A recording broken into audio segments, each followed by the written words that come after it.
Meus irmãos, boa noite, com a graça e a paz do nosso Senhor e Salvador Jesus Cristo, seja com todos nós, amém? Irmãos, vamos abrir a Santa Escritura no livro de Gênesis, capítulo 44.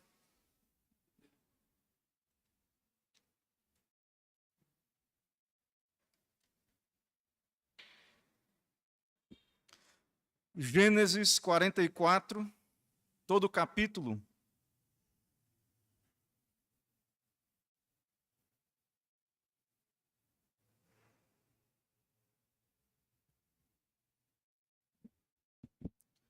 Lerei, os irmãos acompanham. A palavra do nosso Deus diz assim nesta noite. Deu José esta ordem ao mordomo de sua casa: enche de mantimento os sacos que estes homens trouxeram, quanto puderem levar, e põe o dinheiro de cada um na boca do saco de mantimento.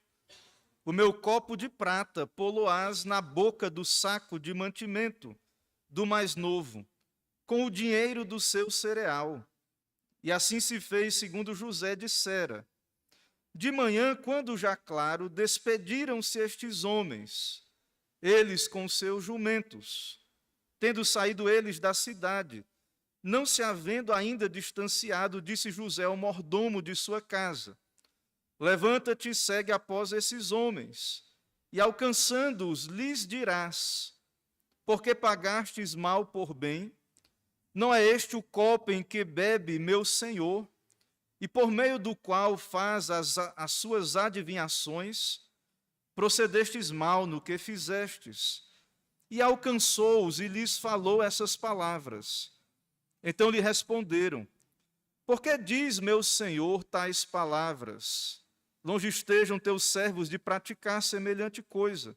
O dinheiro que achamos na boca dos sacos de mantimento, tornamos a trazer-te desde a terra de Canaã. Como, pois, furtaríamos da casa do teu senhor prata ou ouro? Aquele dos teus servos com quem for achado morra, e nós ainda seremos escravos do meu senhor. Então lhes respondeu: seja conforme as vossas palavras. Aquele com quem se achar será meu escravo. Porém vós sereis inculpados. E se apressaram, e tendo cada um posto o saco de mantimento em terra, o abriu. O mordomo os examinou, começando do mais velho e acabando no mais novo. E achou-se o copo no saco de mantimento de Benjamim. Então rasgaram as suas vestes e, carregados de novo os jumentos, tornaram à cidade. E chegou Judá com seus irmãos à casa de José. Este ainda estava ali e prostraram-se em terra diante dele. Disse-lhes José: que é isso que fizestes? Não sabíeis vós que tal homem como eu é capaz de adivinhar? Então disse Judá: que responderemos a meu senhor? Que falaremos? E como nos justificaremos? Achou Deus a iniquidade de teus servos. Eis que somos escravos de meu senhor, tanto nós como aquele em cuja mão se achou o copo. Mas ele lhes disse: longe de mim eu tal faça. O homem em cuja mão foi achado o copo, esse será meu servo. Vós, no entanto, subi em paz para vosso pai. Então Judá se aproximou dele e disse: ah, Senhor meu, rogo-te, permite que teu servo diga uma palavra aos ouvidos do meu senhor, e não se acenda a tua ira contra o teu servo, porque tu és como o próprio Faraó. Meu senhor perguntou a seus servos: tendes pai ou irmão? E respondemos a meu senhor: temos pai já velho, e um filho da sua velhice, o mais novo, cujo irmão é morto, e só ele ficou de sua mãe, e seu pai o ama. Então disseste a teus servos: trazei-mo para que ponha os olhos sobre ele. Respondemos ao meu senhor: o moço não pode deixar o pai, se deixar o pai, este morrerá. Então disseste a teus servos: se vosso irmão mais novo não descer convosco, nunca mais me vereis o rosto.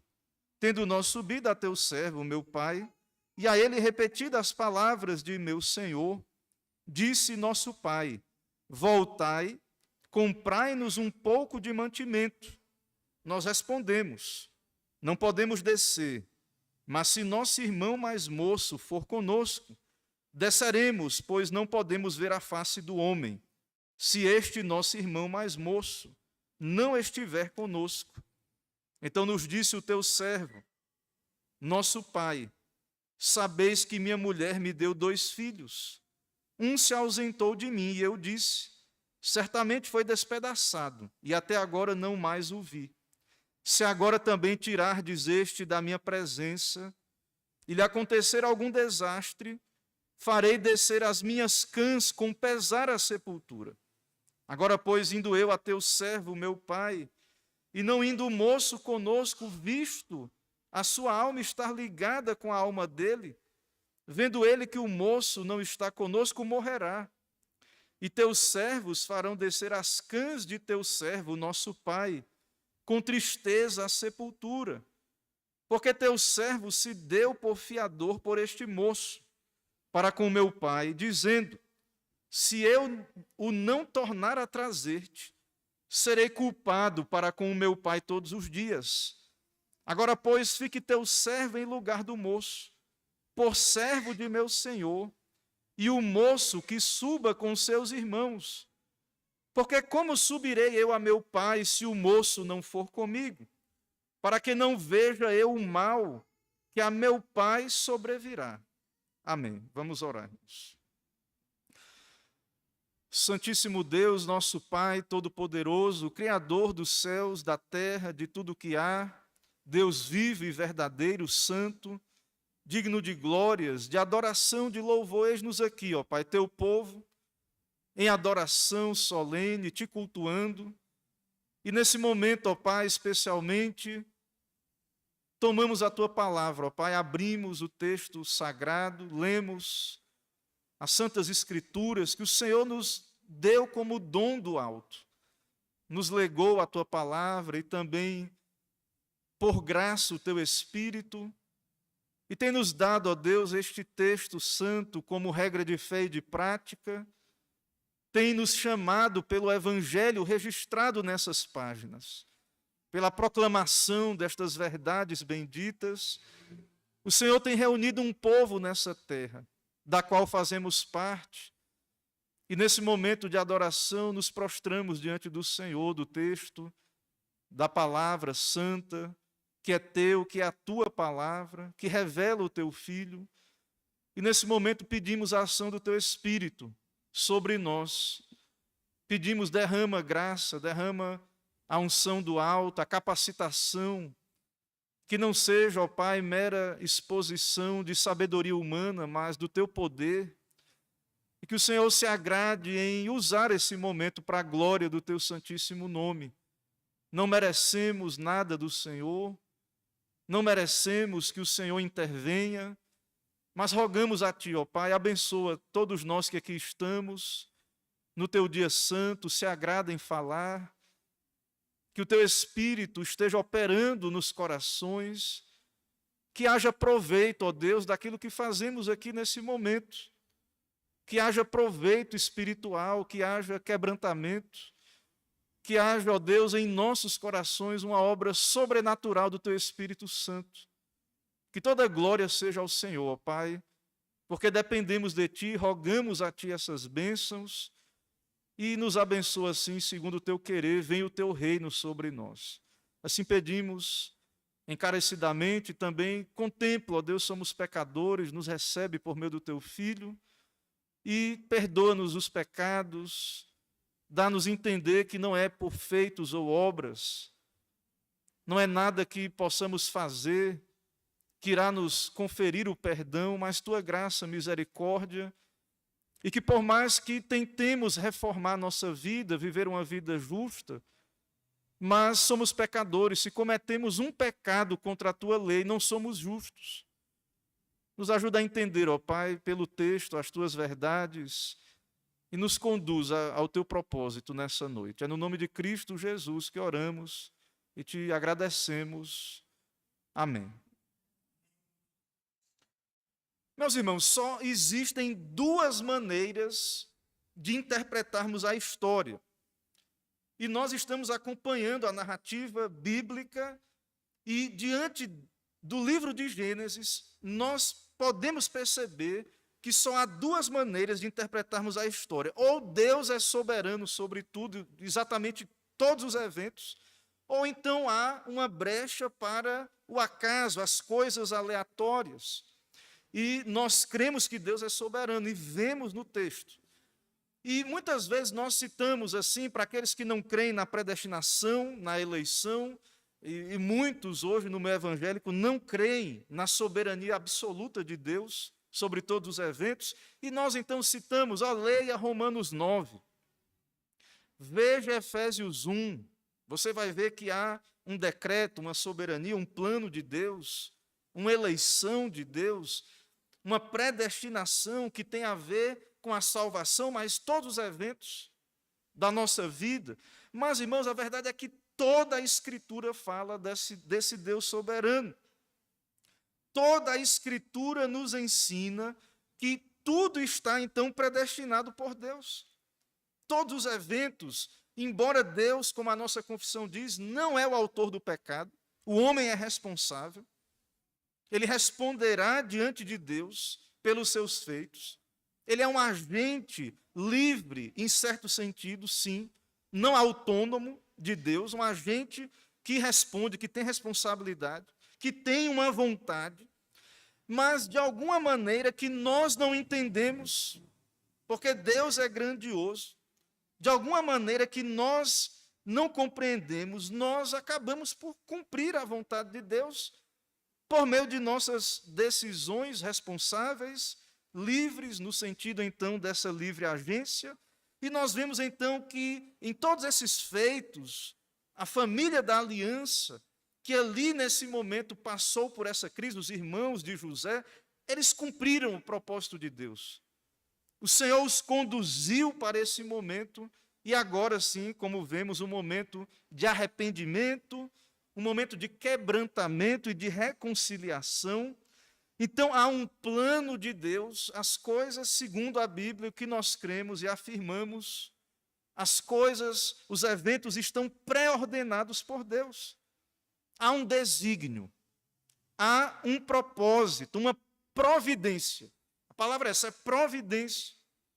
Por trás de todos os eventos, nós cremos num Deus soberano, nos decretos, cremos na doutrina da providência. Há uma providência de Deus atuando no mundo, governando este mundo, de tal maneira que não há espaço para eventos fortuitos ou acasos, mas nós cremos na providência, mesmo que os homens estejam inconscientes. Mas as pessoas não agem, pastor, pensando nisso.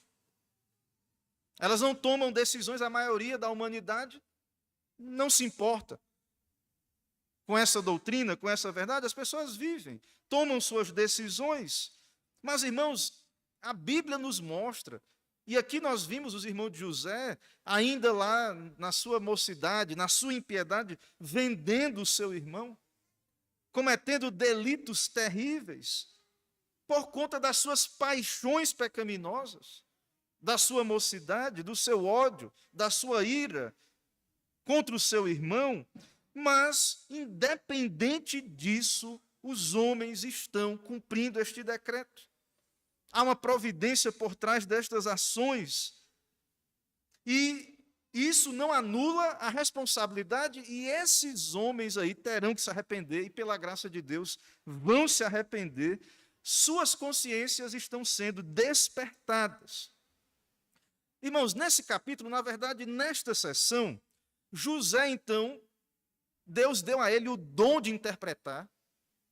O Senhor deu a José sonhos sobre o futuro, ele tem essa capacidade, ele sabe o que está acontecendo, ele está contemplando como que de camarote ali esses eventos, ele está contemplando o que está acontecendo com seus irmãos. O que o Senhor lhe disse se cumpriu, os irmãos se dobraram diante dele. Mas José, ele lembra desses irmãos com ódio dele, o venderam. E José, então, faz uma espécie de teste de fidelidade com os seus irmãos. É o que está acontecendo nestes capítulos, uma espécie de teste de fidelidade. Porque nós temos um ser interior, nós agimos e reagimos com base nessa natureza interna, naquilo que somos, no nosso ser mais interior. Então, o externo, a Bíblia diz que a boca fala do que o coração está cheio. Então, é claro que nós não podemos sondar corações, só Deus sonda corações. Mas, por meio das ações e reações, é possível, até mesmo pela fala do que vem do coração, é possível, então, verificar o que está ali na mente, o que passa, se houve alguma mudança de atitude daqueles irmãos de José. Então, há uma espécie de teste. José está querendo verificar se depois daqueles 20 anos, e um pouco mais de anos ali, porque teve os 7 anos de fartura, e depois agora mais ou menos está na metade ali dos anos de fome, que havia sido profetizado. Então, José está verificando, meus irmãos, como é que estão as coisas com seus irmãos, se houve alguma mudança. Ele sabe que o Senhor tinha um plano maior, redentor. Aparentemente, José está entendendo o que o Senhor está fazendo. Que o Senhor lhe enviou à frente para que houvesse grande livramento de todo o povo de Deus, para que houvesse uma continuidade da história da redenção. Então, não há, nesse momento, no coração de José, mágoas, ressentimentos. Não é isso que passa, não é uma vingança, não é um teste malicioso para ver, então, ali a maldade, se ainda tem no coração desses irmãos, e aí puni-los, escravizá-los. José não precisava testar nada, irmãos. Com base no que esses irmãos de José fizeram no passado, sendo José justo, o governador do Egito, sendo José aquele que está numa posição que o próprio Judá diz: tu és como o faraó, um grão-vizir do Egito. José poderia prendê-los imediatamente. Se quisesse escravizá-los a vida toda, poderia simplesmente fazer isso. Mas, soberanamente, o Senhor usa José para fazer esse teste de fidelidade com os seus irmãos. E José tem uma função também, além dele ter esses sonhos que ele interpreta, uma função de governo, administrativa. Lembre do sonho que ele fica em pé e os irmãos se curvam. É uma ideia de majestade, de reino. Ele vai ter governo. E nós sabemos, irmãos, que Deus nos dá governo para servir. Então, possivelmente, José foi compreendendo essas coisas, os sonhos que o Senhor lhe deu na sua mocidade. O Senhor, então, vai me exaltar um dia e tal, mas o propósito dessa exaltação, como Cristo, que foi humilhado e foi exaltado para a nossa redenção, para o nosso bem. Ele morreu a seu tempo pelos ímpios, ele morreu a seu tempo por nós, ele nos serviu, mesmo sendo o Rei da Glória, cheio de majestade. Ele foi humilhado, ele ressuscitou, ele está agora assentado num trono de glória para o nosso bem, o bem do seu povo, dos seus eleitos. Então, nós não temos que temer ir a Cristo, nós não temos que temer as nossas maldades passadas.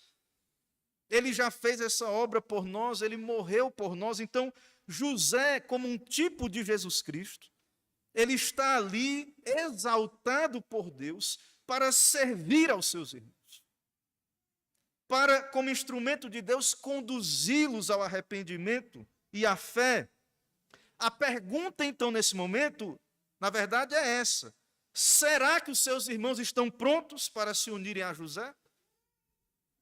Para viverem debaixo do governo de José, como Deus disse que seria nos sonhos? Será que eles estão prontos? Porque, segundo a vontade de Deus, aquele era o lugar que eles seriam preservados. Viria essa fome e ia morrer todo mundo. 7 anos de uma miséria, de uma seca. Irmãos, vivemos numa época de tecnologia, de avanços e tantas coisas que estão aí. Fome, meu amigo. Você pode ter dinheiro no banco quanto for. Preste bem atenção nisso que eu estou dizendo aqui.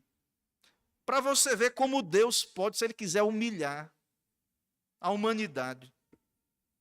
O Egito era a grande potência ali da época. Ele tem cereal porque Deus deu sabedoria a José para administrar os anos de fartura que o Senhor mandou. E nós vivemos aí num mundo, como eu disse, várias tecnologias de produção. Se o Senhor mandar fome, ninguém vai comer tecnologia. Ninguém vai comer diploma pregado na parede. Certo? Dinheiro no banco, títulos não sei do quê. Veja que o Senhor, Ele governa, Ele reina, Ele é soberano. E, segundo a vontade desse Deus soberano, Ele preparou uma fome tão grande que eles, os irmãos, sem saber que era José que estava ali também, foram lá e se prostraram diante de José, porque, de fato, a fome é algo que causa, é terrível. E aí é uma necessidade absurda. E nós sabemos que Deus é quem controla as estações, o Senhor é quem providencia o mantimento e tal. Então nós trabalhamos e fazemos, mas essa questão do clima, da produção, do crescimento das plantas, dos animais, há uma providência por trás de todos esses eventos, e o Senhor então preparou dias terríveis de miséria, de fome, para trabalhar no coração do seu povo. Ele queria trazê-lo para o Egito, sustentá-lo ali, e ali no Egito Israel se tornaria uma grande nação. Depois Moisés iria tirá-los dali com mão poderosa, iria levá-los para a terra de Canaã. Mas percebe, irmãos, como nós estamos, na verdade, nas mãos do Senhor em tudo isso, porque há uma providência por trás da natureza, da criação e tudo mais. Então, o propósito de Deus nessa fome é trabalhar no coração dessa família da aliança, desses homens pecadores. Cremos aí que se arrependeram, eram eleitos de Deus. E veja que ninguém gosta de ser confrontado com seus pecados, com ser repreendido, e o próprio Deus está repreendendo esses homens. Na verdade, o ser humano não gosta de ser incomodado ou lembrado de suas transgressões. Porém, todos esses eventos nos mostram, irmãos, que há uma providência de Deus indo contra estes irmãos de José, trazendo-os ali para o Egito, para trabalhar nestas consciências. Ou seja, esse teste vem de Deus. Esta provação vem do Senhor, usando todos os seus meios para cumprir o seu santo propósito. E aqui nesse texto, então, nós temos a segunda viagem dos irmãos e o seu teste mais severo e a resposta de Judá. Uma boa resposta, e caminhando para a reconciliação no próximo capítulo. Todos esses eventos usados por Deus para fazer esses homens lembrarem-se dos seus pecados passados. Tudo aqui, irmãos, fazia esses homens lembrarem-se. Nós vendemos José. Nós traímos nosso irmão. Nós demos dinheiro, 25 ciclos de prata, para os midianitas. Ele chorou, ele clamou, ele implorou por sua vida. E nós o vendemos. Eles davam José como morto. Na verdade, eles tinham José como morto. José foi escravizado, uma vida de angústias terrível. Então, essa família da aliança havia sido dividida pela inveja, pela rivalidade. Mas, nesse capítulo, nós vamos observar e observamos com mais detalhe uma mudança completa de disposição. Evidências externas de arrependimento. Esse capítulo é preparatório para a revelação de José e a plena reconciliação com os seus irmãos. E nós vemos, então, confissão de pecados, abertamente, confissão de pecados. E vemos, então, as coisas caminhando bem nesse sentido. E José forçou isso. desde a vinda de Benjamim, José diz: não venham sem Benjamim. José preparou isso debaixo da providência de Deus, mas tudo vem de Deus. Irmãos, uma pergunta para considerarmos nesse momento. Falamos aí de um teste de fidelidade, né? De José com seus irmãos. E aí me vem uma pergunta: será que é lícito, correto, testar alguém? Será que é correto fazermos isso diante da Bíblia, da palavra de Deus? Deus manda provarmos os espíritos. Você pode ver em 1 de João capítulo 4, verso 1, porque há falsos profetas no mundo. Então, a Bíblia diz: não deem crédito a qualquer espírito. Não deem crédito, provem os espíritos.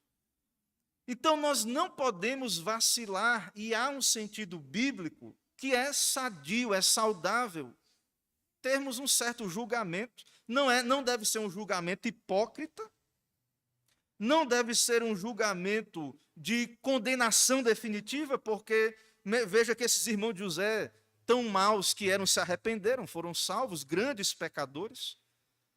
Mas a Bíblia nos mostra, então, que há um discernimento de espíritos, há um julgamento que é necessário fazermos e que cabe especialmente na questão dos falsos mestres.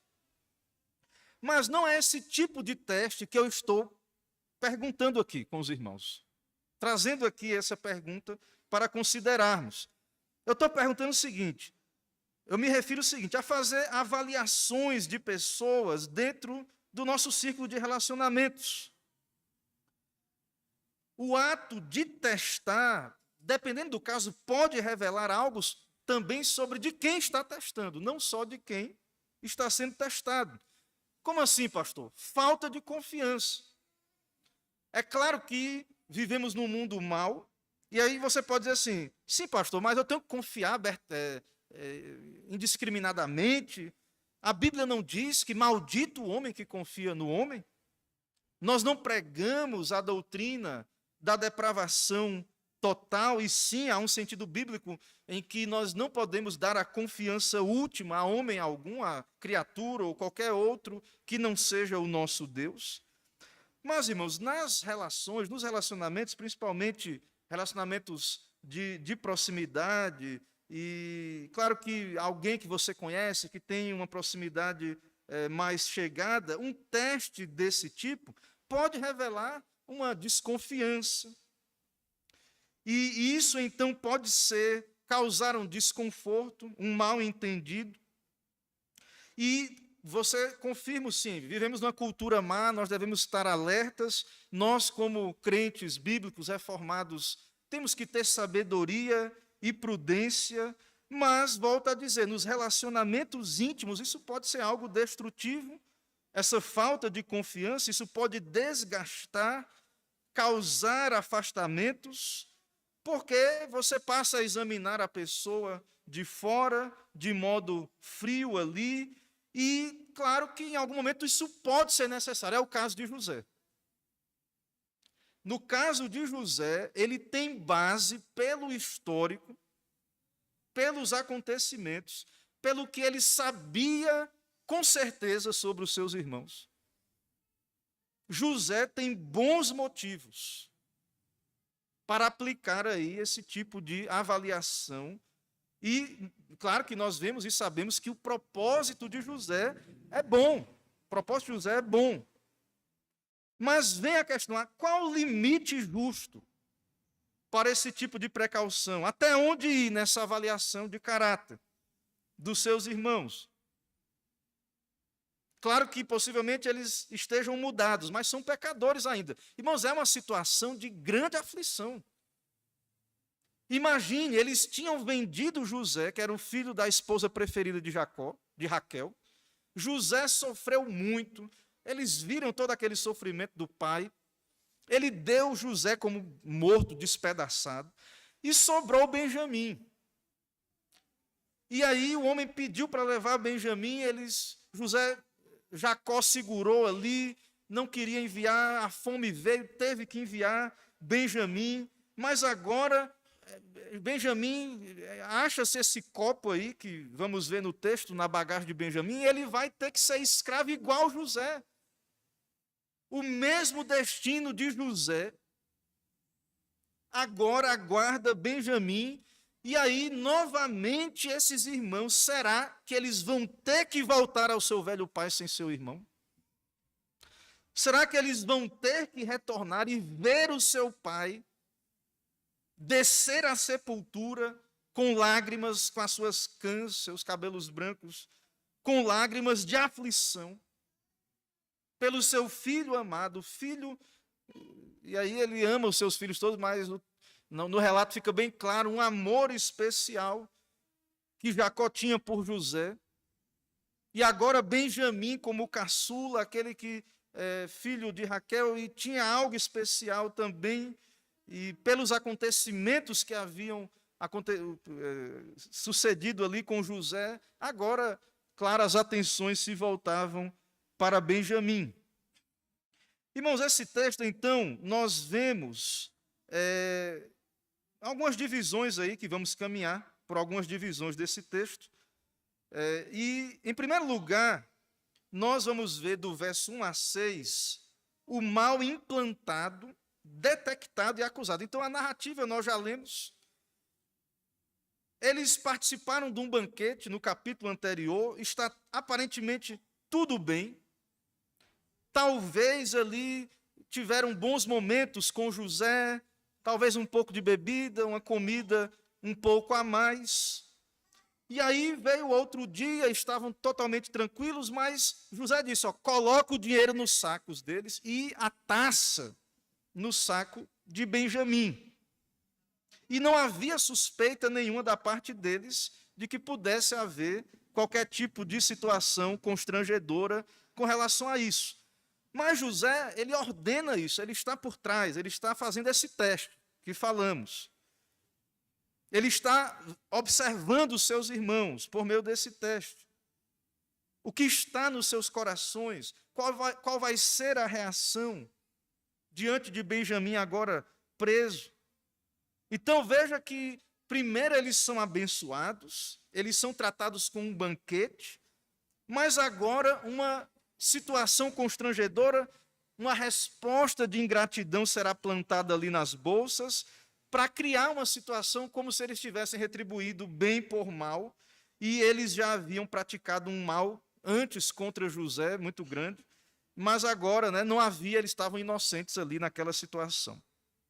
Então, do verso 1 a 6, nós vemos isto, o mordomo vai atrás, então, da comitiva, e ele questiona, José manda, e ele diz, dirás a eles, por que pagastes mal por bem? Verso 4, verso 5, não é este o copo em que bebe meu senhor, e por meio do qual faz as suas adivinhações, procedestes mal no que fizestes?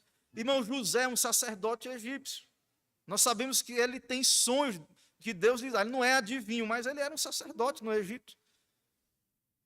E é dito ali, ele faz adivinhações, porque era a prática dos pagãos, muitas vezes era isso, era jogar água dentro de um copo, jogar um pouco de óleo, aí dependendo do jeito que a coisa ficava, ele adivinhava. Os pagãos têm isso aí, eles ficam adivinhando as coisas ali, o fundo do copo, e não sei o quê, e ficam fazendo essas coisas místicas aí.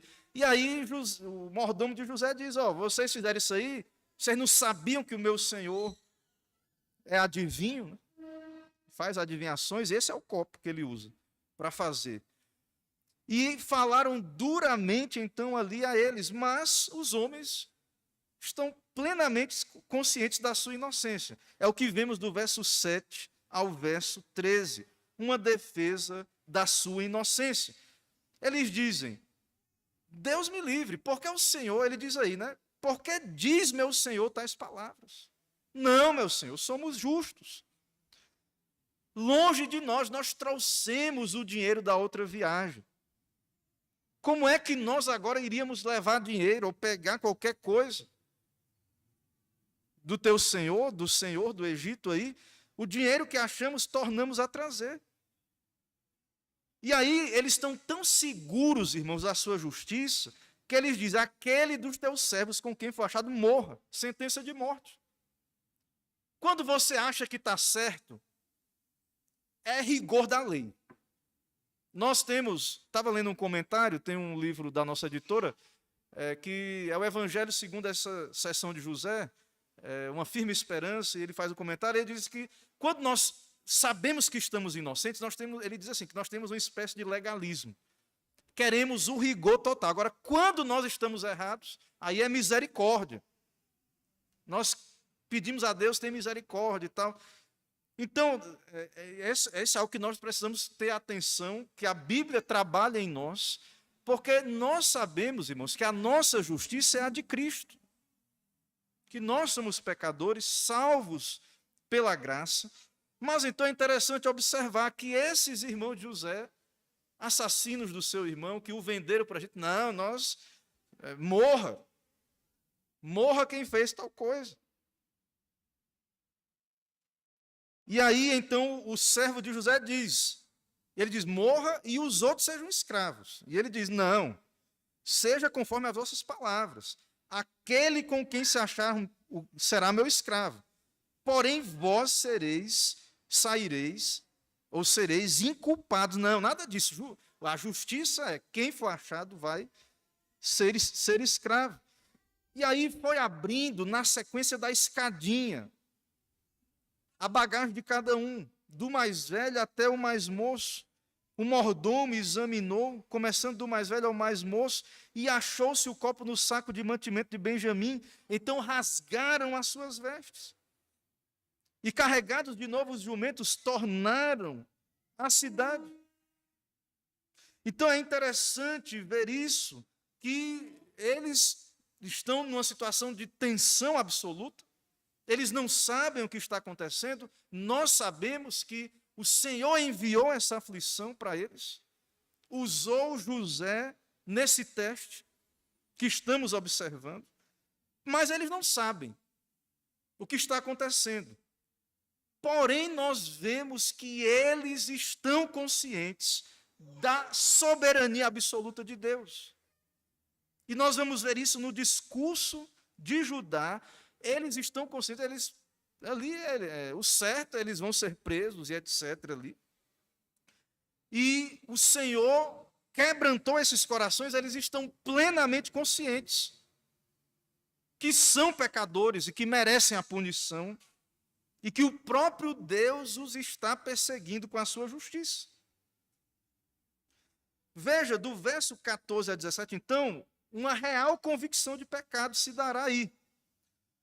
Os irmãos regressam para a presença de José e reconhecem sua culpa diante de Deus. Verso 14. Chegou Judá com seus irmãos à casa de José. Este ainda estava ali.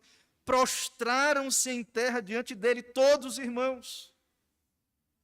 A liderança agora com Judá.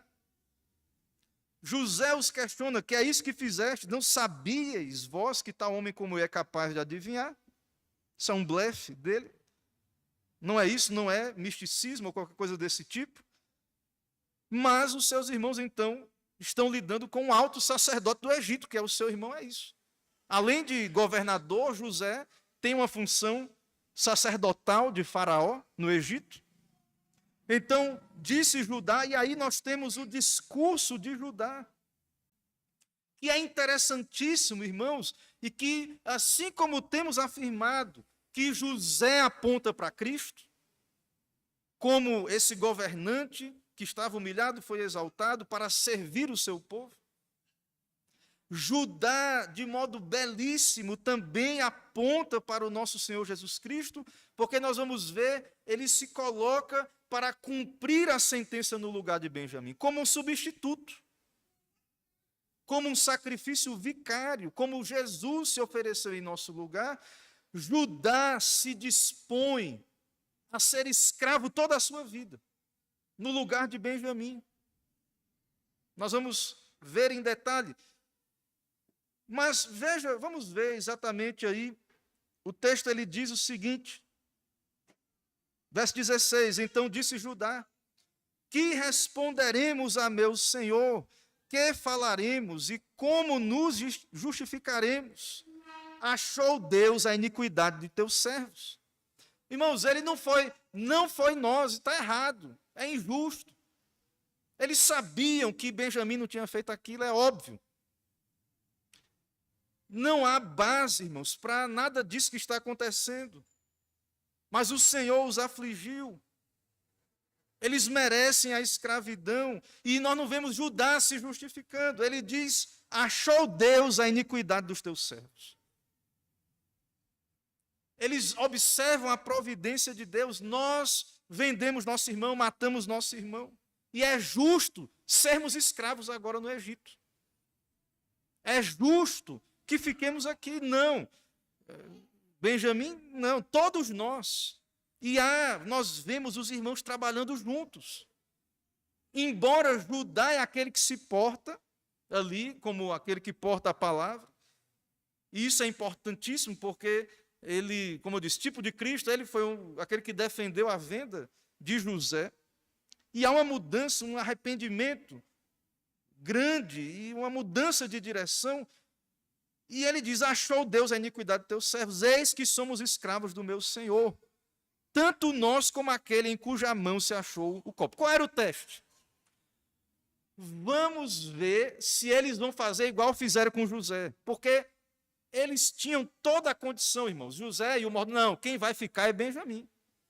Eles podiam simplesmente voltar para suas famílias com os mantimentos. Benjamim foi achado na bagagem dele, pronto, ficou Benjamim.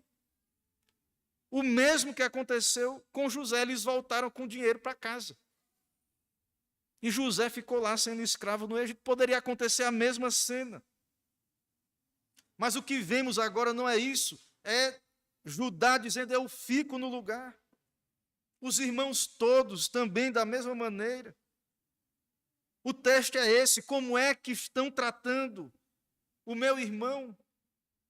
Será que estão agindo da mesma maneira que agiram comigo no passado? Então, eles observam uma ação providencial, uma tratativa de Deus com eles, que são pecadores, que merecem, que não há o que justificar. Deus achou a iniquidade dos teus servos. Sabe por quê, irmãos? Porque é isso, a gente às vezes assim está inocente num caso, a gente se acha muito justo. Todos pecaram. E destituídos estão da glória de Deus. Tiago, ele diz que qualquer que guarda toda a lei, mas tropeça em um só ponto, se torna culpado de todos. Você pode ser justo, dizer assim: não, mas eu não, os fariseus, né, Paulo, eu não adultero, eu não roubo.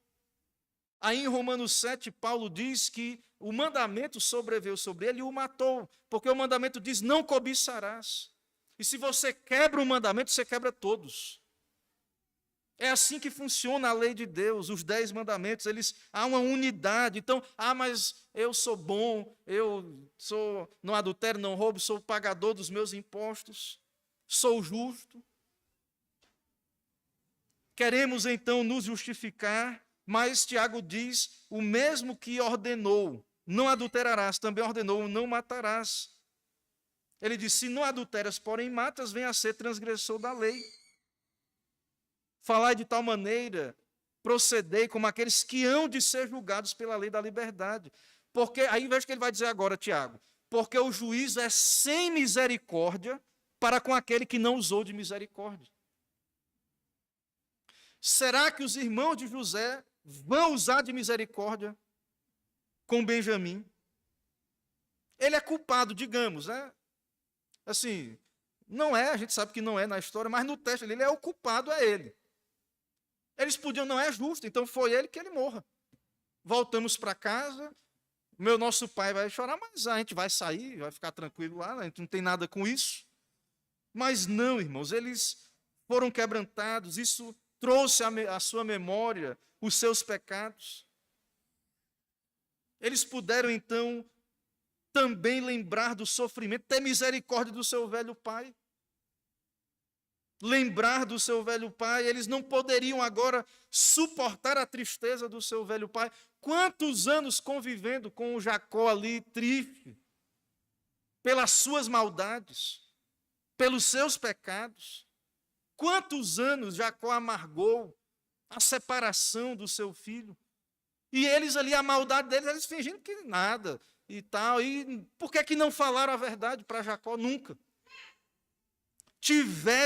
Teve que Deus apertar, mandar fome em toda aquela região, miséria, juízos de Deus, providência, aperto, momentos trabalhosos, aflição de alma, convicção de pecado. Então, não está acontecendo aqui a lei, como alguns aí, é uma heresia isso, né? A lei natural cósmica de retribuição, de pensamento positivo, não é isso, não é a justiça de Deus, porque nós cremos em providência. Nós cremos que há um Deus justo e santo operando por trás de todos os eventos. Se Deus nos envia algo, nós não sabemos, claro, a resposta para tudo, por quê que estamos passando uma coisa, mas nós sabemos que há uma vontade de um Deus soberano, santo e justo. E se pecarmos contra ele e sua justiça, a sua justiça há de nos achar. E se não nos arrependermos, e aí no caso aqui, Deus achou esses irmãos para os levar ao arrependimento, se não nos arrependermos, se não nos humilharmos, se não formos a Cristo, teremos que responder por cada um dos nossos pecados. A ira de Deus estará eternamente sobre nós, porque nós não conseguimos pagar nenhum pecado sequer, irmãos. Na cruz de Cristo, toda a eternidade foi concentrada ali sobre o nosso Redentor, todas as aflições do inferno eterno, eras e eras de ira de Deus contra nós, contra os nossos pecados, foram sobre ele, o mataram, o feriram, aquelas cravos são os nossos pecados. Então, a justiça de Deus, ela irá nos achar. Os eleitos de Deus serão levados ao arrependimento, à convicção de pecado. Deus, na sua providência, o Senhor irá conduzir estas coisas. Então, mesmo que os irmãos de José fossem inocentes nesse caso específico, eles estão despertados, consciências despertadas. E eles então reconhecem que Deus está sendo justo. Quando temos nossas consciências despertadas, irmãos, não tem justiça própria. Deus é justo, Deus é soberano. Não temos méritos diante de Deus para poder... a sua providência é justa, nós reconhecemos isso. Quando nossa consciência está despertada. E nós nos submetemos a Deus, nos humilhamos diante de Deus, porque Ele tem autoridade para punir pecados. Ele tem, nós não. Então não é José que é autorizado. José está ali fazendo esse teste com seus irmãos, o seu propósito, como estamos afirmando, é esse, mas nós não podemos, então, tomar o lugar de Deus, nem José ele sabe disso. A justiça de Deus, ele é soberano, e ele pode tratar conosco, nos apertar. Mas nós não podemos, e não vejo que é o caso de José, né, querer fazer o papel do Espírito Santo. Quem nos humilha é o Espírito Santo, aplicando a palavra. E nós precisamos ter muito cuidado, irmãos, com isso. Deus é muito zeloso dos seus atributos, da sua obra. Isso é um pensamento muito equivocado, que na minha história já vi pessoas agindo assim, não tem base bíblica nenhuma isso.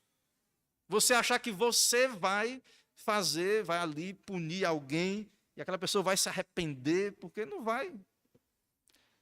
Sofrimento, os ímpios no inferno, leia Apocalipse, quando vier o período aí da volta de Cristo, vão ter sinais e coisas terríveis acontecendo na criação, no mundo. Abalos terríveis. E eles vão ranger os dentes e não vão se arrepender, porque não é sofrimento. É obra do Espírito. O sofrimento, aí você diz, pastor, mas você está falando que eles sofreram aí? Sim, Deus usa o sofrimento nos eleitos, mas finalmente eles estão quebrantados porque é uma obra do Espírito. É uma ação do Espírito Santo. Não é meramente sofrimento que converte ninguém. O ímpio, ele vai apanhar, e tem vários textos em Provérbios que diz que o tolo lá, não adianta, por mais que você açoite ele não muda. Isso mostra, irmãos, que é graça, que não é conversão, não é nada humano, não está na nossa capacidade.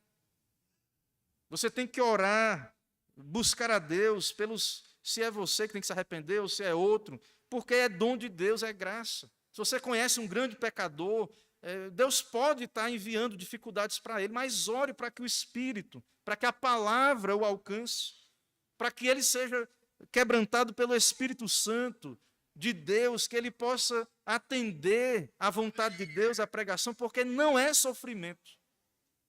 Não estou dizendo que a disciplina, né, os sofrimentos têm um lugar nesse mundo aí, as autoridades ou pais que disciplinam seus filhos, não estou dizendo que não tem um lugar, mas eu estou falando dessa obra interna, secreta, espiritual.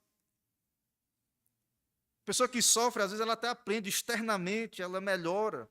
Depois de passar por alguma coisa, ela externamente pode se tornar uma pessoa melhor da sociedade, ela aprendeu ali. Não estou dizendo que não acontece isso, não, pode acontecer. Mas nós estamos falando aqui, irmãos, de arrependimento de alma, de pessoas realmente salvas pela graça de Deus, caminhos realmente mudados pela graça de Deus, de perdão verdadeiro, recebido de Deus e que também se estende ali à família, aos irmãos, à reconciliação daquela família. E do verso 18 a 34, então, nós vemos que o verdadeiro arrependimento muda o caminho dos homens. E nós vemos a grande defesa de Judá, e que manifesta uma mudança de coração completa desse homem perverso. Então, nós vemos aí o coração de Judá sendo aberto, numa intercessão belíssima, grande aí, o texto tem uma extensão grande, uma fala de um tamanho considerável, e ele então argumenta de modo especial, e ele demonstra que reconhece a sua culpa diante de Deus. Ele está dizendo, eu pequei contra Deus, ele está ali, irmãos, ele não está dizendo assim, eu vendi José, ele não está dizendo assim, gritando, eu vendi meu irmão, mas ele está dizendo ao mesmo tempo, o meu pecado me achou, os nossos pecados nos achou. Deus achou a iniquidade dos teus servos. Nós matamos nosso irmão. É justo ser escravo o resto da vida. É justo. Somos escravos do meu Senhor. Tanto nós como aquele em cuja mão achou o copo. Então há arrependimento, ele se coloca no lugar do seu irmão. Ele não trata mais um filho de Raquel igual ele tratou José. Há uma preocupação com o seu velho pai. Ele está disposto agora a sacrificar a sua vida. Vou ser escravo, porque é justo. Sou pecador, a justiça de Deus me achou.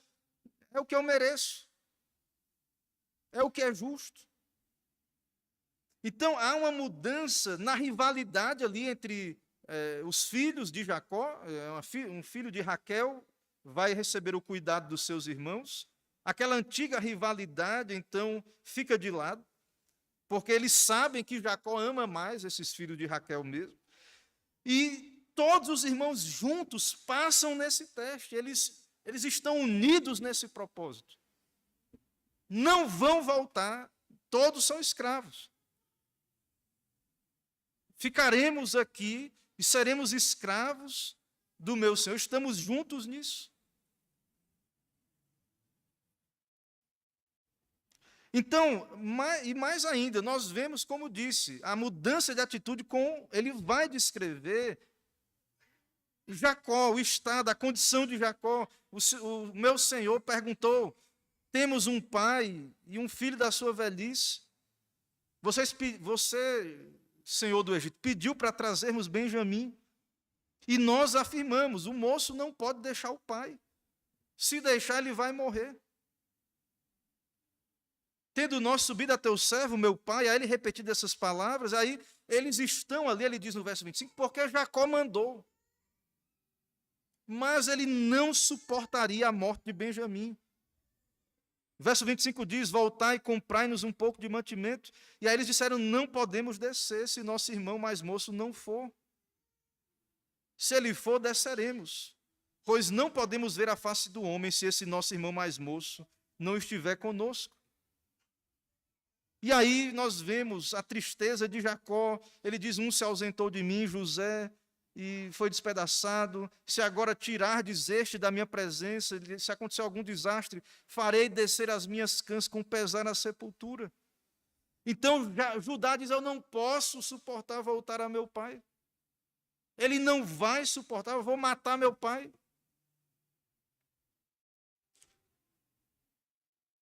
Isso, irmãos, no contexto de todo esse relato, é uma evidência de arrependimento, de quebrantamento. Então, esses irmãos de José, eles estão prontos agora para a reconciliação verdadeira.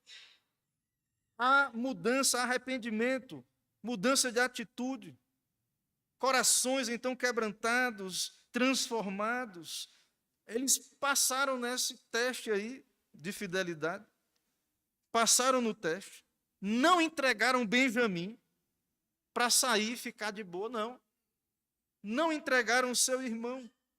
Não o deixaram para trás. E assumiram as suas culpas diante de Deus. Então veja que agora há uma consideração pelo irmão, pelo pai. Nós vemos a humildade de Judá, nós vemos o zelo para com Benjamim, nós vemos tudo isso acontecendo e isso é maravilhoso, isso prepara caminho para a revelação de José no próximo capítulo. Irmãos, a providência de Deus e os caminhos de Deus para o arrependimento são soberanos. Não quer dizer que é fácil, que será fácil. A Bíblia diz que a porta é estreita, o caminho é estreito. Temos que, talvez, ali, abandonar coisas, nos espremer para entrar por esse caminho. A Bíblia diz que é mais fácil passar um camelo no fundo de uma agulha do que entrar um rico no reino dos céus. Não há uma salvação fácil sendo dita, descrita nas páginas das Escrituras. Mas o que é impossível para os homens é possível para Deus. Então, não importa quão grande seja o pecador, quantos anos de vida no pecado, quão antigos os seus pecados, Deus, o Senhor, pode o atrair, chamar para si.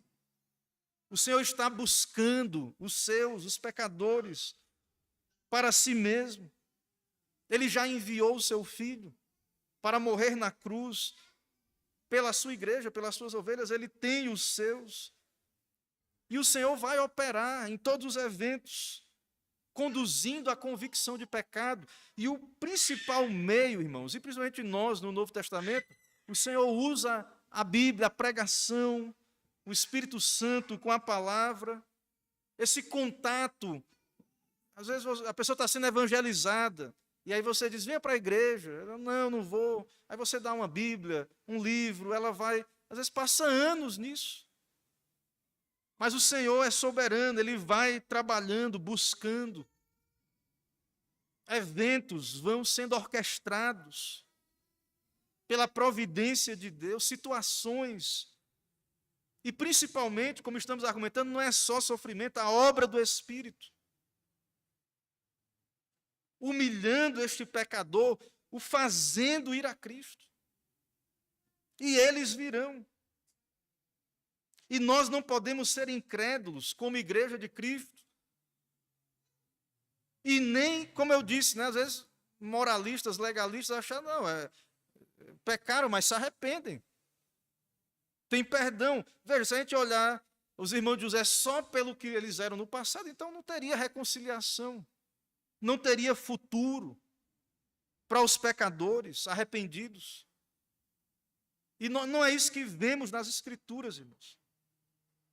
O Senhor está trabalhando, transformando. Nós cremos que o Senhor pode salvar grandes e antigos pecadores. Então, nós devemos observar isso.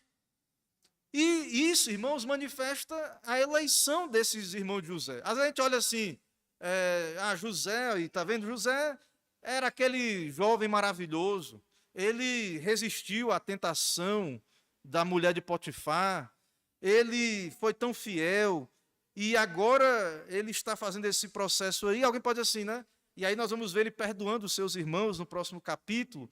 Irmãos, é a obrigação de José perdoar. É uma graça também, mas é a obrigação dele. Ele foi salvo, ele foi perdoado. É o mesmo princípio que opera no Novo Testamento, opera no Antigo. A mesma graça. E claro, José exerceu misericórdia e bondade para com seus irmãos. E os seus irmãos também exerceram arrependimento e fé e mudaram seus caminhos. E foram então amados, justificados e aceitos por Deus, por meio de Cristo. Porque creram, se arrependeram, confiaram no Senhor, na sua mensagem, na sua palavra. Essa é a obra, então, que o Senhor quer que façamos. O Senhor estabeleceu a fé. É uma obra, né, assim, nesse sentido de confiança, é um ato da alma crer. E nós sabemos que a fé salvadora é um dom de Deus, do Espírito, e que, como resposta a um coração regenerado e salvo, o homem crê. Ele confia, ele se agarra a Cristo. Ele entende que só a justiça de Cristo pode o salvar. Ele se arrepende dos seus pecados, ele abandona a justiça própria. Abandona. Quando você se arrepende de crer, você abandona a justiça. Você não consegue entrar no céu carregando um sacão assim de justiça própria, não consegue, não. Somos pecadores, claro, justificados, como estou dizendo, dos irmãos. Judá, mas Judá fez tanta mal, justificado. Estará no céu igual. José, perdoado, salvo. Não há detalhes da sua vida posterior, mas agora um novo homem. Não temos exaustivamente como é que foi a vida deles no Egito, depois desses eventos, mas deve ter sido maravilhoso, irmãos. Eles tinham aquela coisa, porque o pecador tem aquela consciência, né? Até no final de Gênesis nós vamos ver que eles ficavam assim, para José perdoá-los e tal, mas José perdoou mesmo. E eles foram cuidados por José ali e viveram muito bem. Só tiveram problema depois que veio outro faraó que não conhecia José. Aí começou a ter problema lá na frente, e aí Deus vai mandar Moisés. Mas eles devem ter vivido muito bem. Na fartura do Egito, numa terra de gado, eles eram povo do gado ali, de criar animais. Então, Judá, ele se ergue grandemente aqui pela graça de Deus.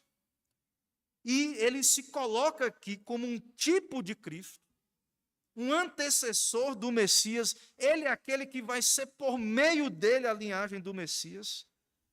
E então ele se oferece como um substituto de Benjamim. Porém, irmãos, percebam que Judá, ele se prontificou, ele simbolicamente sofreu no lugar de Benjamim, se deu para ser como escravo, mas ele efetivamente não sofreu, né, porque vai ser reconciliado, vai receber graça, vai receber perdão. Mas Cristo, nosso Senhor, não foi assim. Cristo não é como alguns gnósticos diziam que ele não tinha corpo, que só era. Não. Ele é o Deus homem, as duas naturezas, unidas, sem mistura. E ele então sofreu na cruz, efetivamente, no lugar dos seus eleitos. Ele morreu efetivamente em nosso lugar, concentrado toda a ira de Deus, que seria contra a multidão dos nossos pecados por toda a eternidade. Ele sofreu efetivamente na cruz. Judá sofreu ali simbolicamente. Ele não chegou a ser escravo a vida toda, ele merecia, né, até, mas por graça, e se arrependeu e não sofreu. Mas o nosso Senhor, irmãos, pense em toda a vida do nosso Senhor, não só na cruz. Toda a vida do nosso Senhor foi uma vida, ele se fez servo em nosso lugar. Ele sofreu angústias em nosso lugar. Paulo diz em Romanos 5, do verso 6 a 11, nessa sessão por ali, em meio a esses textos, ele diz: mas Deus demonstra amor por nós como? Cristo morreu em nosso favor quando ainda éramos pecadores. Cristo morreu em nosso favor e viveu toda uma vida em nosso lugar. Ele diz assim: dificilmente haverá quem morra por um justo. Pelo homem bom, talvez alguém tenha coragem de morrer, mas Cristo morreu em nosso favor quando éramos pecadores, indignos, odiosos, cheios de orgulho, de justiça própria, mortos espiritualmente. Quando Jesus morreu por nós, não é que a gente era maravilhoso com ele e tal. Não, ele morreu por nós. O ímpio é odioso, cheio de orgulho, de vaidade, de pecados terríveis. Isso é o que a Bíblia descreve e é assim mesmo. Duro de coração, morto espiritualmente, não tem sentimento espiritual nenhum. Odeia a Deus por natureza. É isso que o ímpio é, que nós éramos antes da nossa conversão, odiosos, odiando-nos uns aos outros, odiando a Deus. Do coração brotando só malícia, maldades. Essa é a nossa condição e Cristo morre por nós. E da mesma maneira, José com seus irmãos, os seus irmãos foram tão maus com ele, e ele ali como um tipo de Cristo, serve aos seus irmãos ímpios. Porém, é necessário que houvesse arrependimento. E da mesma forma conosco. Cristo morreu por nós quando ainda éramos pecadores. Mas nós fomos regenerados, justificados, santificados. O Espírito vem e aplica esses méritos de Cristo ao nosso coração, e agora nós seremos salvos da ira de Deus por causa disso. Muito mais ainda seremos salvos da sua ira. Se quando nós éramos ímpios, odiosos, tudo isso, Jesus morreu por nós. Eu vi alguém dizendo, é por isso que é perigoso, né? Você dizer assim para um ímpio, Jesus te ama, porque nós cremos na eleição. E aí ele pode pensar assim, então se Jesus me ama, eu não tenho que me arrepender. Ele me ama do jeito que eu estou, então não vou me arrepender. Sim, Cristo morreu por pecadores, é fato. Porém, nós vemos nas Escrituras que o fruto dessa morte por pecadores é a reconciliação. Aí ele morreu, aí o Espírito vai vir e vai aplicar. Pela pregação, pela leitura bíblica, o Espírito vai regenerar. Se quando éramos inimigos fomos reconciliados, então seremos reconciliados. Aqueles por quem Cristo morreu serão reconciliados. Estando em que estado? De inimigos. Quanto mais agora, tendo sido já reconciliados, seremos salvos. Então, esses irmãos de José se arrependeram, agora experimentaram perdão, libertação, aceitação na família de Deus, restauração. E para isso, irmãos, houve sofrimento do Filho de Deus, não de Judá, não dos seus irmãos. O sofrimento de Jesus Cristo por nós é a base do nosso perdão, da nossa reconciliação, de pregarmos esse evangelho de reconciliação, de perdão para pecadores arrependidos. Volto a dizer, porque se as pessoas entenderem que elas são amadas e de qualquer maneira e tal, elas não entendem que precisam ir a Jesus, se arrepender. E esse evangelho, irmãos, as pessoas estão sendo evangelizadas muitas vezes dessa maneira. Elas não entendem de fato o que está acontecendo. E então, se Deus me ama de qualquer maneira, e aí tem a eleição, e eles até aplicam a eleição a alguns. Uma vez salvo, salvo para sempre, e acham que não há necessidade de experimentar uma obra da graça nos seus corações de arrependimento e fé. Então, a pergunta que nós temos que ver ao ir à Bíblia, irmãos, como crentes, é vermos, os santos de Deus experimentaram quebrantamento, arrependimento, mudança, convicção de pecados. Deus tratou com eles. Eu tenho que me perguntar, isso é real na minha vida? Em algum momento eu passei por isso, eu experimentei. A Bíblia é um livro real para mim, experimental. Então, o pecado nos faz ser duros com quem está ao nosso redor. Às vezes também, lembra que a Bíblia fala do credor incompassivo? Parábola do credor incompassivo? O não perdoado, ele também é incompassivo com o outro. Isso é característica do ímpio. Então, você vai à Bíblia, aí você percebe, aí você vê como é que é o meu coração. Eu tenho evidências, abertura de reconciliação. É claro que é necessário, muitas vezes, tratativas, arrependimento. Mas a tendência do não convertido é ser duríssimo. Ele acha que é justo e tal. Ele precisa passar por esse tipo de situação. E Deus, irmãos, o Senhor, é dele essa obra. Essa obra é dele. Ele é soberano para nos conduzir, a nossas famílias, a nós, a sua igreja, ao seu povo, nos conduzir a uma nova unidade. Pessoas que erram, nós erramos em algum momento. Se nós formos sempre ser tratados só baseado nos nossos erros, então misericórdia. Então, cada um vai para um lado mesmo, porque é tanta coisa que fazemos, besteiras, às vezes pecados de mocidade, tantas coisas, irmãos, que passamos nessa vida. E nós, como igreja, precisamos manifestar, então, o entendimento dessa graça, dessa misericórdia. Como aqueles que experimentam essa graça, estendê-la àqueles que estão ao nosso redor, e principalmente aos nossos irmãos que pecam também e se arrependem.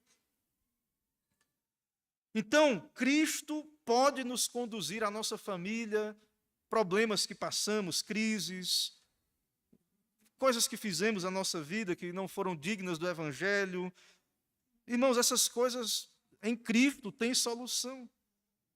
O Senhor nos corrige, o Senhor trata conosco, nos dá uma nova oportunidade. Nós também temos que ter cuidado para não queremos ser mais justos do que Deus. José tinha que enfrentar essa tentação. Então, ele sofreu ali com seus irmãos, mas ele é pecador, ele precisava perdoar os seus irmãos também. Então, nós devemos, irmãos, ir à Bíblia para sabermos como nós devemos ser e proceder como crentes. E também, aproveitando aqui, já Gênesis, irmãos, a Bíblia é um livro de resolução de conflitos. A grande história da Bíblia é o Deus eterno, soberano, reconciliando, o ministério da reconciliação, preparando uma reconciliação, resolvendo conflito. A igreja, se a igreja, irmãos, não entende isso, é porque isso é uma coisa básica, fundamental. A gente quer saber de escatologia e tal, e não entende nada de perdão, de reconciliação, de solução de conflitos. A gente quer avançar para as coisas misteriosas e grandes da teologia, mas não está cumprindo a base, a coisa básica ali.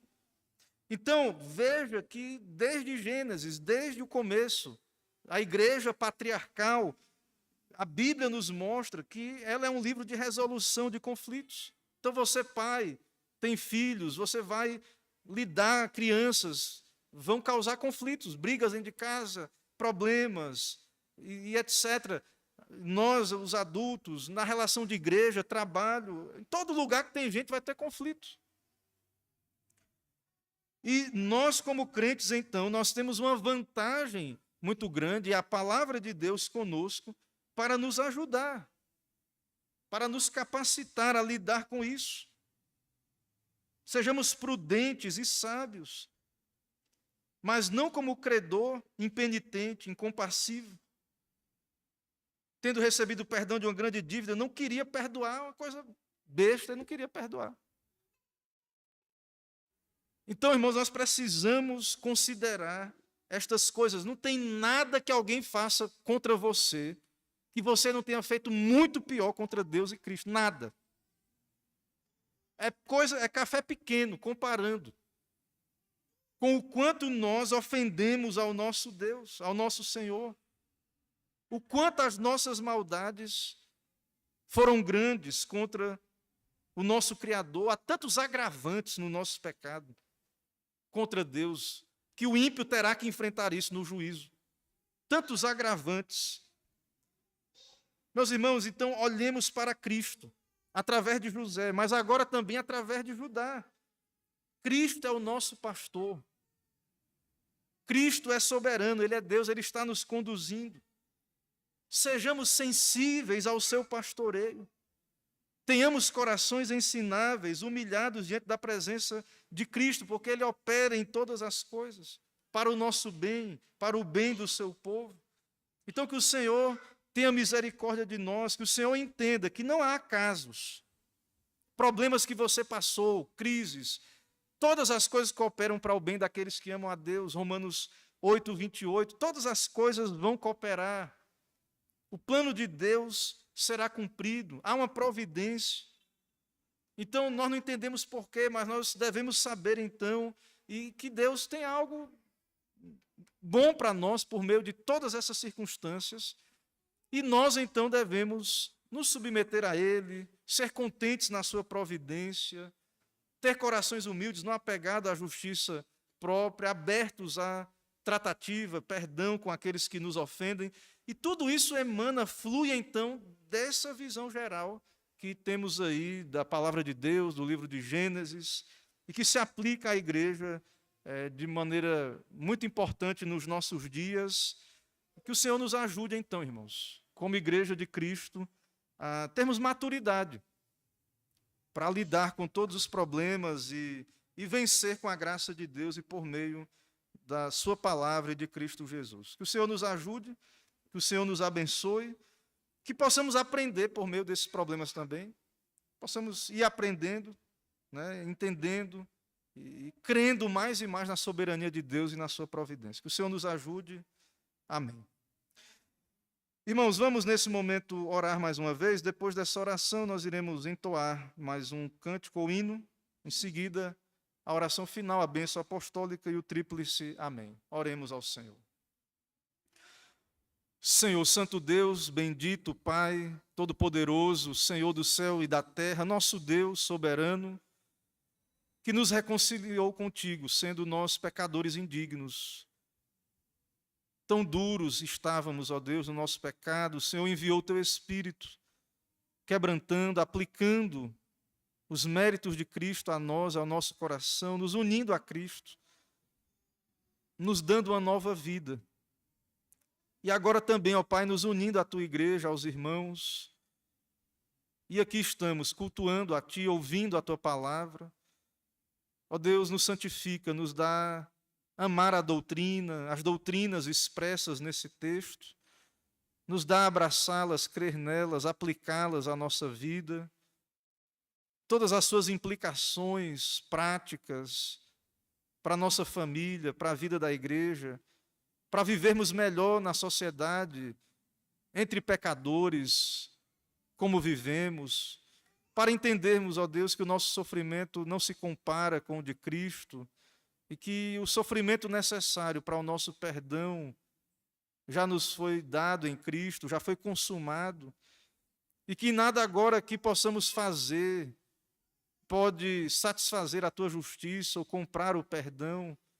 Mas o Senhor espera de nós tão somente arrependimento, fé e abraçarmos a justiça do nosso Redentor.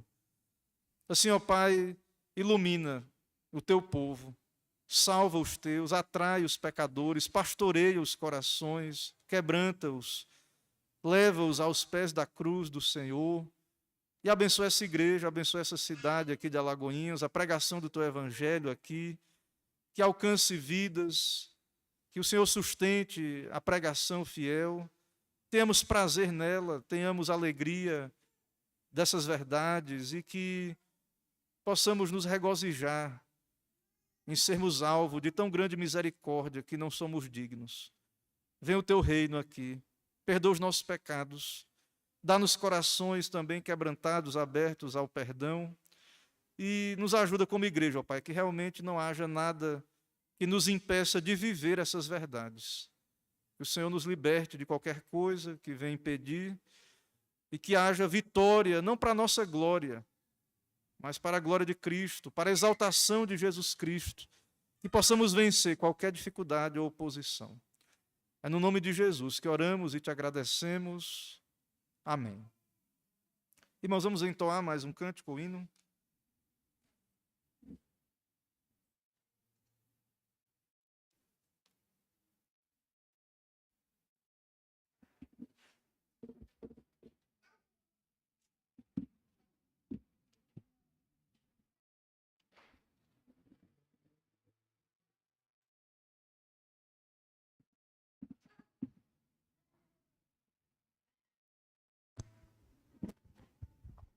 Ficamos de pé, igreja. Vamos abrir nossos hinários no hino de número 74.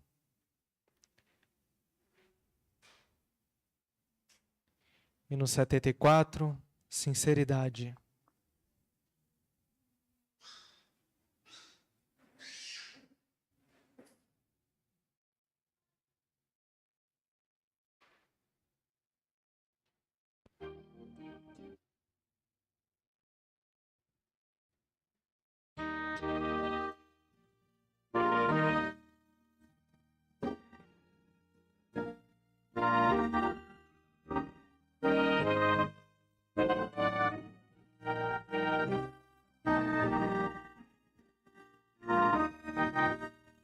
Jesus, Senhor, me achego a ti, tua ira santa mereci, o teu favor me estende aqui, aceita um pecador.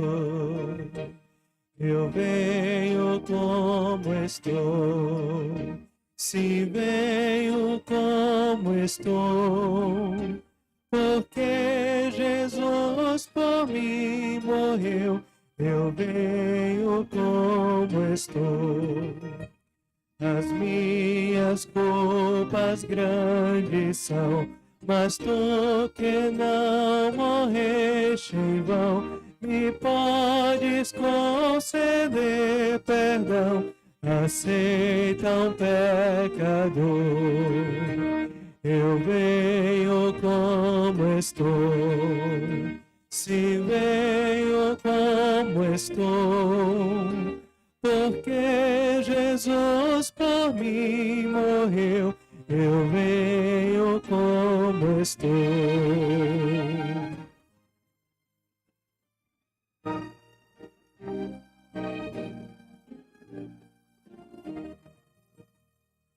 Vem agora, Salvador, livra-me por teu grande amor, pois tu, Jesus, és meu Senhor, aceita um pecador.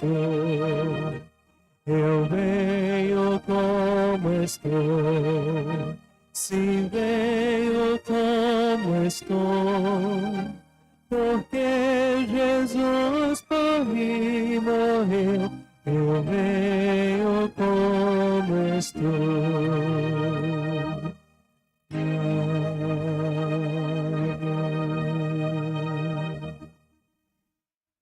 Senhor nosso Deus, Pai bendito, eterno, Criador, te louvamos por esse momento de adoração que o Senhor nos permite, por graça, prestar a Ti, nos apresentarmos diante dos Teus átrios, como povo de Deus aqui, reunidos em Teu nome. Muito obrigado, ó Pai, por essa bondade que o Senhor nos concede como povo Teu, os meios de graça. Abençoa, Pai, cada família, cada irmão, abençoa essa semana de atividades. Abençoa o Teu povo, o Teu reino aqui, cada um de nós no cumprimento dos nossos deveres, nossas vocações na família, na igreja, na sociedade. Guarda o Teu povo, ó Pai, sustenta. Oramos também pelo nosso país, pelas autoridades constituídas, de todos os poderes, porque cremos na Tua providência. Cada um está ali porque o Senhor determinou e quis, enquanto o Senhor quiser, e irá cumprir todo o Teu propósito, ó Pai, cada um deles. E nós oramos para que o Senhor trabalhe com eles, todos os poderes, todos que estão constituídos, que eles venham entender que eles estão constituídos para servir ao Senhor. Que eles venham entender, ó Deus, que eles irão prestar contas também da sua administração. ao Senhor, que eles venham temer e tremer diante de Cristo, que eles venham beijar o Filho, para que não se irrite, que eles venham entender que Cristo é o Rei dos Reis, o Senhor dos Senhores, e que tanto igreja como Estado estão debaixo da autoridade do nosso Rei. Ó Deus, assim, quebranta esses corações, dá oportunidade para que ouçam a Tua palavra, e tem misericórdia desse país, ó Deus, que precisa experimentar do Evangelho da graça genuíno. Envia a Tua palavra, ó Deus, para o nosso Brasil. E também aqui em Alagoinhas pedimos pelas autoridades, prefeito, vereadores, autoridades também policiais e todos constituídos, a quem o Senhor deu poderes para ser ministros Teus do Estado. Tome em Tuas mãos, ó Deus, usa-os como instrumentos do Senhor, e que eles possam assim reconhecer essa dádiva do Senhor e servir também ao Senhor com alegria. E nós, como igreja, também nos dá submeter a Cristo, a palavra que ouvimos, as instruções da Santa Escritura. Toma a nossa igreja, cada igreja fiel, conselho, cada irmão, cada pai de família, cada chefe do lar, que cada um, ó Deus, só possa ser pastoreado por Jesus e ser pastor da sua casa, conduzir a sua família na adoração doméstica, familiar e pública, e que essa igreja seja fortalecida na Tua palavra, nos meios do Senhor, e que vidas venham ser agregadas aqui a essa igreja, sustentadas por Ti. Sustenta a Tua obra, ó Pai, aqui. Nós temos plena convicção que a obra é Tua, que o Senhor sustenta, que há uma providência do Senhor em todos os momentos e tratando em cada circunstância, e que as portas do inferno não prevalecerão contra a igreja. Assim, dá-nos confiança de que Cristo está conosco, irá conduzir todas as coisas, nos dá a confiar e ser contentes na Tua providência também. Nos dá uma semana de paz, guardados por Ti. Abençoa, abre portas de emprego aos irmãos que necessitam, cuida dos irmãos que têm enfermidades, que o Senhor tenha misericórdia, atenda por bondade, contemple as necessidades dos irmãos de idade também, que já têm lutas da idade, enfermidades. Abençoa, Pai, também questões espirituais, como ouvimos na mensagem. Sabemos que muitas vezes a sociedade ignora, mas a questão espiritual são doenças da alma. Tem misericórdia, ó Pai, que haja cura, que haja ação do Teu Espírito, que o Senhor dê direção, ó Deus, para nós e que possamos ter saúde também espiritual. Assim, irmãos, assim, Senhor, nós Te agradecemos pela vida de cada irmão e Te bendizemos e agradecemos que o Senhor nos dê uma semana de paz, nos leve em paz. É o que pedimos, oramos em nome de Jesus Cristo. Amém. Agora, irmãos, ide em paz, que a maravilhosa graça do nosso Senhor e Salvador Jesus Cristo, amor de Deus, o nosso eterno, misericordioso Pai, a comunhão, as consolações do Santo Espírito de Deus, seja sobre todos vós e o povo de Deus espalhado por toda a terra.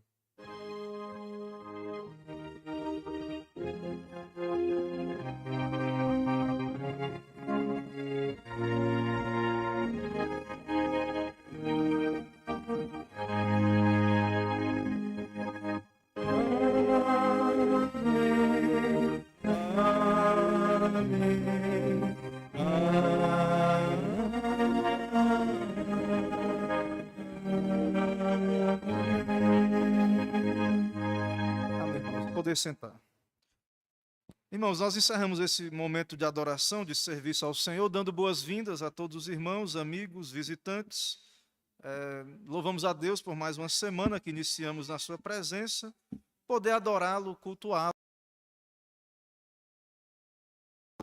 E louvamos a Deus também por isso, pela igreja local. Meus irmãos, temos alguns avisos aqui. Lembrar, os irmãos estão sendo convidados, nosso irmão Diácono Litier e irmã Lindinalva estão fazendo os convites, eu creio que há um grupo, E lembrando, o estudo será na casa do nosso irmão Diácono Francisco, no dia 1º de abril, 1/4, sábado próximo, então, já é sábado agora, né? Isso. Então, às 18 horas, certo? Então, você que não está ainda e deseja participar, procure o irmão e participe também na sua casa. Ele mudou, ele está numa nova residência, não sei quem já conhece, mas procure, então, no grupo da igreja ou com o irmão também maiores informações. Ok? Irmãos, lembre de assinar aqueles que estão dispostos a participar dessa assistência. Lembre-se de assinar a lista da cesta básica. A Junta Diaconal faz um trabalho de reunir esses alimentos. Essa cesta ela atende tanto irmãos desempregados da igreja, às vezes, se tiver todo mundo empregado, alguém, amigo, alguém que é indicado por algum irmão que está necessitado, alguma família que esteja passando um momento difícil. Então, tem a lista aí, né, Gabriel? Então, os irmãos procuram e já assinam e separam ali na sua feira um mantimento para trazer. Certo? Terça-feira, reunião de oração. Os irmãos da UPH, então, têm uma escala, né? Vamos estar atentos aí. Também houve um aviso aí de manhã, pela manhã, de uma sugestão dos irmãos que estão querendo participar dos estudos preparatórios para a escola dominical, estarem nas reuniões, e um grupo também será feito, e depois aqui, desses trabalhos da semana. Então, os irmãos ter essa comunhão. Nosso trabalho começa às 18h30, geralmente vai até às 7h30, quando demora até 8 horas, então dá tempo, uma conversa depois, uma comunhão. Então, quem puder, será bom, é importante que estejamos aqui na semana também. Quinta-feira, estudo doutrinário, estou trabalhando na confissão de fé, principalmente você que tem acompanhado a igreja online ou visitado, que é de outra denominação, ou alguém que ainda não é membro de igreja nenhuma, venha para a escola bíblica. Tem uma classe de novos membros, que nós chamamos de classe de catecúmenos, né, um nome antigo que a igreja usava, que a igreja usa.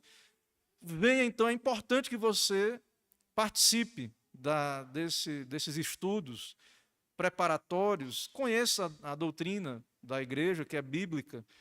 Tanto domingo pela manhã, tem uma classe no salão anexo, eu estou nessa classe, junto com o irmão Isaac, quanto nas quintas-feiras também, esse trabalho ele está sendo feito.